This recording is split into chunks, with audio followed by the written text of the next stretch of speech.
Hello అండి, అందరూ ఎలా ఉన్నారు? Welcome back to our channel SR Cakes and Logs. ఈరోజైతే నేను డీమార్ట్కి అయితే వచ్చానండి కొన్ని ఐటమ్స్ తీసుకుందామని. మెయిన్ వచ్చేసి షుగర్ అయితే అయిపోయిందనమాట. మనం కేక్స్ అవి చేసేటప్పుడు షుగరు కొంచెం కొంచెం తెచ్చుకోవడం అవుతుంది. అందువల్ల కొంచెం ఎక్కువగా తీసుకొద్దామని చెప్పేసి డీమార్ట్కి అయితే వెళ్ళానండి. ఇది 5 kgs బ్యాగ్ అన్నమాట. ఇలాంటివి ఒక 2 ప్యాకెట్స్ అయితే వేసేసుకున్నాను. ఇంకా కొన్ని రోజుల వరకు అయితే రానవసరం లేదండి.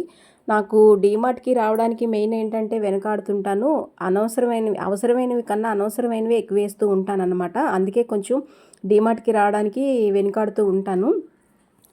ఇలాగ వచ్చేసిన తర్వాత ఇక్కడ కొంచెం నేను సెజ్వాన్ సాస్ కోసం అయితే చూశానండి. పిజ్జాస్ అవి చేస్తూ ఉంటాను నేను అప్పుడప్పుడు పిల్లల కోసం అవిని. వాటి కోసం అయితే వచ్చానన్నమాట. ఇక్కడ సెజ్వాన్ సాస్ అయితే లాస్ట్ టైము చిన్నదే ఉన్నది. ఈసారి అయితే పెద్ద బాటిల్లో అవైలబుల్ ఉన్నదండి. అదొకటి తీసుకున్నాను. పిజ్జా సాస్ వచ్చేసి చిన్న ప్యాకెటే కొంచెం ఉన్నదనమాట. అదొకటి తీసుకున్నాను అన్నమాట. ఈ మాటలోకి వస్తే ఏంటంటే అవసరమైనవి కన్నా అనవసరమైనవి ఎక్కువ వేస్తూ ఉంటామండి. అలా నాకే అనిపిస్తుందా లేకపోతే మీకు కూడా అలానే అనిపిస్తుందా అనేది కామెంట్ చేయండి. ఇది వచ్చేసి ఇదే సెజ్వాన్ సాస్ అండి. పిజ్జాకి ఇదైతే చాలా బాగుంటుందన్నమాట. అంటే టమాటా సాస్తో పాటు ఇది కూడా వేస్తే బాగుంటుంది. ఇంకొచ్చేసి ఓన్లీ క్లిప్స్ కోసమని నేను సెకండ్ ఫ్లోర్కి వెళ్ళానండి. అక్కడ చూస్తే ఇంకా అన్నెసరీ ఐటమ్సే, నేను క్లిప్స్ కన్నా అన్నెసరీ ఐటమ్సే నేను ఎక్కువ వేసాను అనమాట.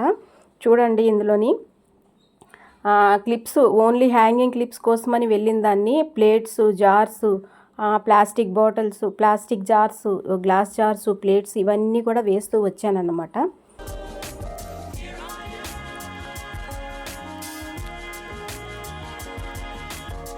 చూస్తున్నారు కదా, ఇలా ఉంటుంది మన డీమార్ట్ షాపింగ్ అంటే. ఒకదానికి వెళ్ళి ఇంకోటి కొంటాము.